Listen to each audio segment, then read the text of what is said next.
Hello प्यारे प्यारे बच्चों, एक और रिविजनरी वीडियोस के साथ चाय अपडेट के लिए आपके पास मैं फिर से हाजिर हूँ।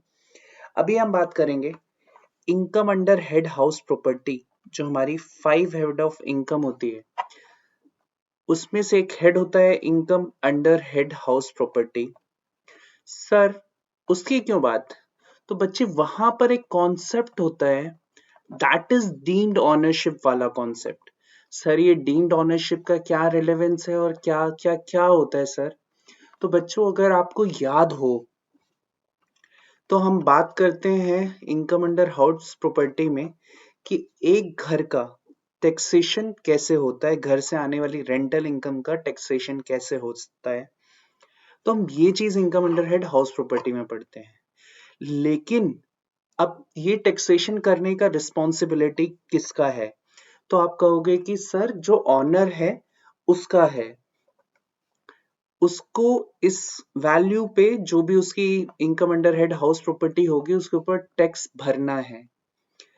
बट सर, यहाँ पर कई सारे केसेस आपके पास ऐसे आ सकते हैं जहां पर a person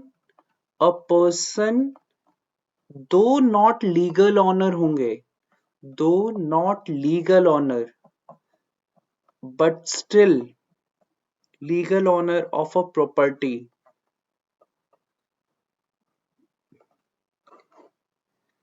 but a person though not legal owner of a property, but under section 27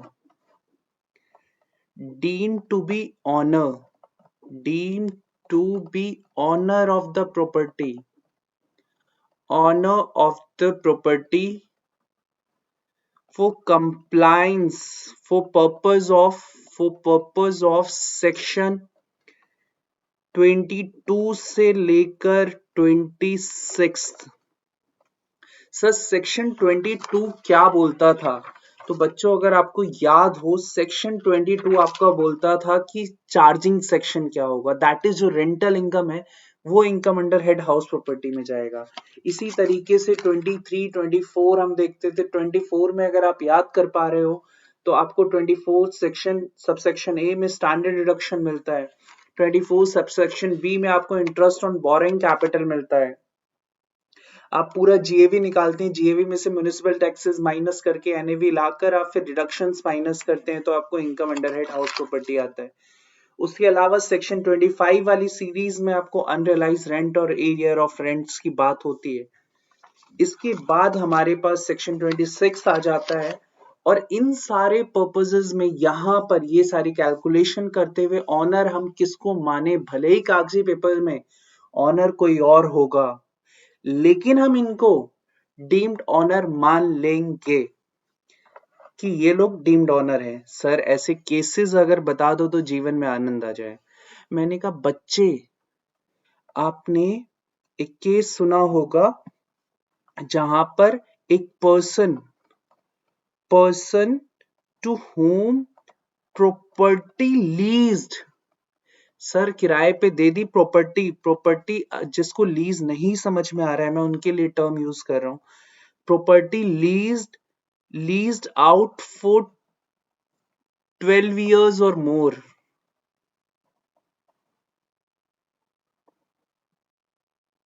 आपको 12 साल से या उससे ज्यादा के टर्म के लिए, आपको 12 साल या उससे ज्यादा के टर्म के लिए आपने प्रॉपर्टी लीज पे दे दी। तो बच्चों, इसमें आप देखो, मैं आपको थोड़ा सा अगर कॉन्सेप्ट समझाऊं तो इसमें दो पार्टीज होती है, one is the lessor and second one is the lessee.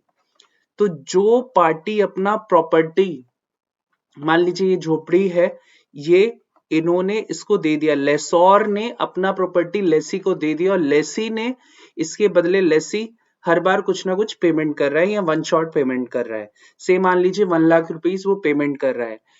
तो तो ये मान लीजिए आपने किराए पे दिया और ये किराए का ड्यूरेशन है 12 साल, दैट इज प्रॉपर्टी लीज पे दे दी है फॉर 12 years या उससे ज्यादा। तो उस केस में दो दो दो कागजों पर लेसॉर विल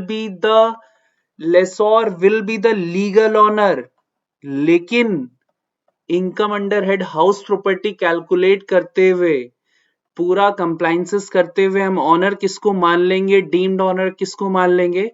तो बच्चों यहां पर डीम्ड ऑनर किसको मान लेंगे हम? लेसी को। बहुत अच्छे से समझ लीजिएगा ये वाला पॉइंट।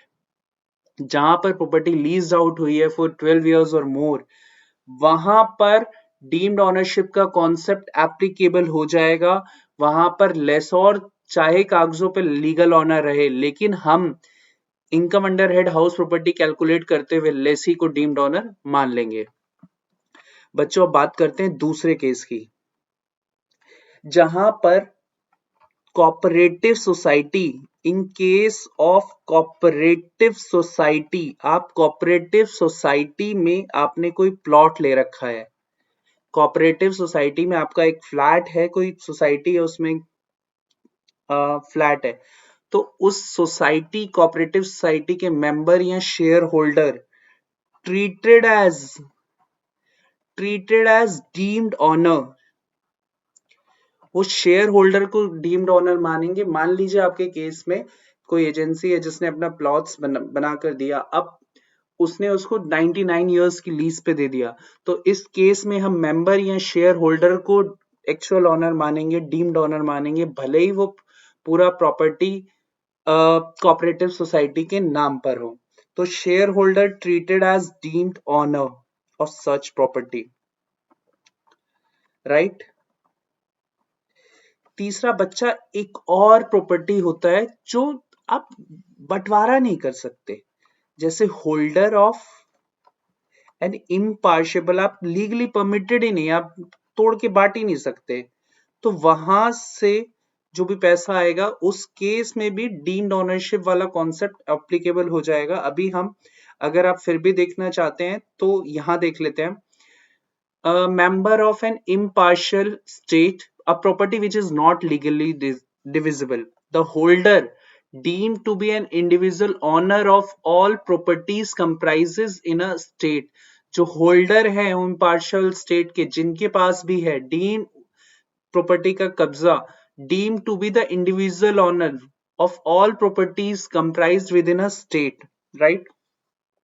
इसके अलावा अभी हम बात करें तो बाकी के दो पॉइंट्स और देख लेते हैं हम। अगर individual, if individual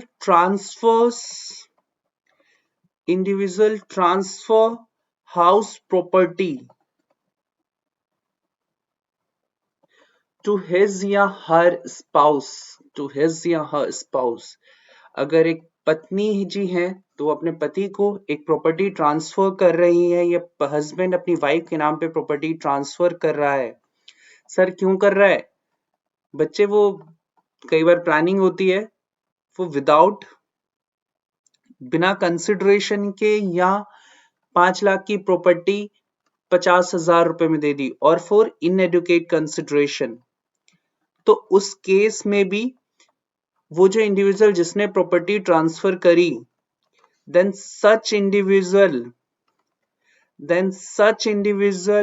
is treated as deemed honor, right? That is, जिसने प्रॉपर्टी ट्रांसफर करी, he will be treated as deemed honor. That is, अगर मान लीजिए स्पाउस वाइफ है, अगर मान लीजिए वाइफ के नाम पे प्रॉपर्टी है and she has transferred that property to her spouse, that is her husband. In that case, the deemed owner of such property will be the wife only, irrespective of the thing कि property किन के नाम पे transfer हुई। Sir एक सवाल बताओ ना, कई बार हमने देखा है ना, पति अपनी पत्नी के नाम पे प्रॉपर्टी इसीलिए ट्रांसफर करते हैं ताकि तलाक मिल जाए। तो बच्चे ये इसका एक्सेप्शन रहेगा। अगर पति ने विदाउट कंसिडरेशन या इनएडुकेट कंसिडरेशन में कोई प्रॉपर्टी ट्रांसफर करी है, तो बच्चे वो ट्रांसफर इसके एक्सेप्शन में रहेगी। वहां पर रियल ऑनर पति नहीं होगा, वहां पर रियल ऑनर और डीम्ड ऑनर दोनों ही वाइफ हो जाएंगी। Transfer in connection of leave apart. अब डाइवोर्स होकर जा रहे हैं, तब आपको कुछ मिल रहा है, तो वहां डीम्ड ऑनर वाला कॉन्सेप्ट एप्लीकेबल नहीं रहेगा, राइट। एक लास्ट पॉइंट और देख लेते हैं। अब अगर इंडिविजुअल प्लानिंग करने की कोशिश करता है, इंडिविजुअल ट्रांसफर करता है, क्या सर हाउस प्रॉपर्टी किसको? सर वो जो उसका नन्ना मुन्ना सा बच्चा है जिसके लिए वो सब कुछ कमा रहा है, to a minor child. Sir minor child, minor child, minor child, sir अभी बात करेंगे क्या है। तो सर वो भी वापस without, for without consideration, for without consideration or inadequate consideration, तो सर और inadequate consideration, then such individual जिसने ट्रांसफर किया है अपने बच्चे के नाम पर, then such individual is treated as deemed honor। बच्चे पर हमारे भारत में भले ही कानून बन गए हैं कि बाल विवाह नहीं होगा, लेकिन अगर बाल विवाह होता है और टू अ माइनर चाइल्ड, और वो एक प्रॉपर्टी जाती है टू माइनर मैरिड डॉटर के नाम पे, फादर साहब एक प्रॉपर्टी करा देते हैं, तो उस केस में father will not be a deemed honour.